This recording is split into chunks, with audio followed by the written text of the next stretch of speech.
캄보디아를 거점으로 한 120억 원대 로맨스 스캠 조직의 총책인 강모 씨 부부. 강 씨 부부는 적색 수배 중이던 지난 2월 인터폴 공조로 현지 경찰에 체포됐다가 석방된 뒤 다시 지난 7월 붙잡혔습니다. 그런데 이보다 앞선 지난해 11월 주 캄보디아 한국 대사관은 스스로 찾아온 강 씨가 적색 수배 중이라는 사실을 알면서도 별다른 조치를 취하지 않은 사실이 YTN 취재 결과 확인됐습니다. 당시 강 씨는 여권 연장을 위해 대사관을 찾았는데 대사관 소속 경찰 영사는 적색 수배 중이라는 사실을 강 씨에게 알렸습니다. 강 씨가 귀국해 문제를 해결하겠다며 자수 의사를 밝히자 대사관은 출국 시 밟게 될 절차와 체포 가능성을 안내했고 담당 수사관과 직접 통화 연결도 해준 뒤 풀어줬습니다. 그러나 강 씨는 자수하지 않았고 뒤늦게 대사관은 현지 경찰에 강 씨에 대한 정보와 사건 경과를 알리면서 결국 3개월 뒤에야 체포가 이루어졌습니다. 이에 대해 대사관 측은 경찰 영사에게는 강 씨를 체포할 권한이 없었다며 책임을 회피한 게 아니라고 해명했습니다. 인권 부분도 있잖아요. 그리고 자수 의사를 밝혔고요. 그러니까 나는 또 무고하다라고 주장을 했었고. 그러나 조국혁신당 김준영 의원은 대사관이 강 씨에게 수배 사실만 알려주게 되면서 피의자 도주를 돕는 꼴이 아니었냐고 지적했습니다. 체포권과 수사관이 없더라도 이후에는 신고해야 되는 게 맞습니다. 대사관이 적색 수배자를 그냥 귀가 조치시켰다는 것을 납득할 수가 없습니다. 오늘 오전 주 캄보디아 한국대사관에선 국회 외교통일위원회의 현장 국정감사가 열립니다. 국감에선 강 씨 사건을 비롯해 피해자에 대한 대사관의 부실 대응 논란과 시스템 문제도 도마 위에 오를 걸로 보입니다. 캄보디아 프놈펜에서 YTN 김다연입니다. 최근 캄보디아에 구금됐던 한국인 64명이 국내로 대거 송환됐지만 여전히 많은 범죄자가 남아있는 것으로 드러났습니다. YTN이 확보한 국외 도피사범 현황 자료를 보면 캄보디아로 달아난 범죄 피의자는 지난해 123명을 기록했습니다.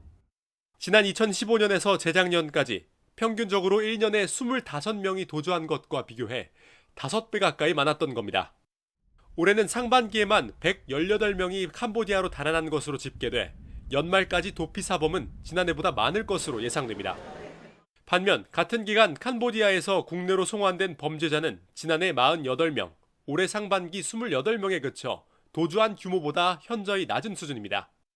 다른 아시아 태평양 국가와 비교했을 때도 국내로 송환되는 도피사범의 수는 적은 편입니다. 지난해 비슷한 수준으로 도피사범이 발생한 베트남에 비해 국내로 압송한 범죄자는 절반 정도밖에 미치지 못합니다. 캄보디아가 범죄자의 은신처가 된 것 아니냐는 우려가 나오는 가운데 이번 국내 송환에서도 정작 핵심 범죄자는 빠졌다는 지적이 나옵니다.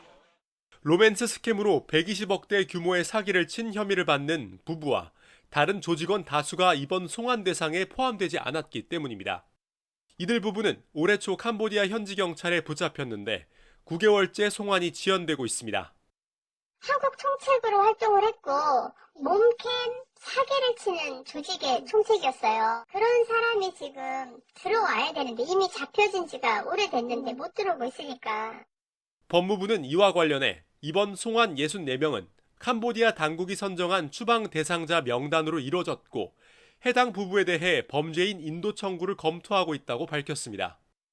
이런 가운데 캄보디아에 있는 범죄 조직들이 은신처를 옮기는 정황까지 포착되면서 도피사범의 추가 송환은 더 어려워질 거라는 관측이 나오고 있습니다. YTN 표정입니다. 캄보디아에서 한국인 10여 명이 온라인 스캠 범죄 가담 혐의로 현지 경찰에 또 체포됐습니다. 외교부는 스스로 구조 신고를 한 한국인 2명도 현지 경찰에 구조됐다고 밝혔습니다. 이처럼 캄보디아 현지에서는 구금됐던 한국인 송환 이후에도 우리 국민의 체포와 구조 신청이 끊이지 않고 있습니다. 현지 우리 대사관은 사실상 24시간 대응 체계를 갖추고 있지만 업무량이 한도 초과 상태인 것으로 전해졌습니다. 대사관에서 사건 담당 관계자들이 있습니다. 담당자들이 굉장히 이제 열악한 어려운 환경 속에서 모두 대응을 하고 있는데 그 인력을 보강하기 위해서 설상가상으로 현지 대사관 직원 2명은 이번 사태가 벌어지고 난 뒤 대사관에 몰리는 비난에 부담을 느껴 사직서를 제출한 것으로 확인됐습니다. 외교부는 일단 인력 충원이 시급하다고 보고 이번 주 안에 영사 인력을 추가로 파견하기로 했습니다. 주변국을 비롯해 규모가 큰 공관에서 인원을 차출해 캄보디아로 보낸다는 계획입니다. 이와 함께 캄보디아뿐 아니라 동남아 국가 전체에 재외국민 안전과 관련한 조기 경보 체계를 가동하기로 했습니다. 지금처럼 우리 국민의 피해가 발생한 후 사태 파악에 나서는 방식을 넘어서 유사한 사태가 일어날 가능성에 선제적으로 대응한다는 겁니다. 외교부는 이 또한 인원 충원이 필수적이라고 보고 행안부 등과 협의해 영사 안전과 관련한 실무 인력 40여 명을 긴급 충원할 예정이라고 밝혔습니다. YTN 홍성기입니다. 캄보디아 한국 대사관이 시아누쿠빌 범죄단지에서 탈출해 무작정 걷고 차를 얻어 타며 14시간 만에 대사관에 도착한 국민을 문전박대한 정황이 드러났습니다. 19일 연합뉴스가 확보한 범죄단지 감금 피해자 A씨의 영상에 따르면 그는 지난 4월 범죄단지를 탈출해 오전 6시쯤 프놈펜의 대사관에 도착했지만 근무 시간이 되지 않았다는 이유로 입장을 거부당했습니다. 이 영상에는 A씨가 대사관 앞까지 왔는데 들어갈 수 없나? 지금 바로 들어갈 수 없나? 안에만 있을 수 없나? 주차장이라도라며 대사관 앞에서 전화로 들여보내달라고 애원하는 음성이 담겼습니다.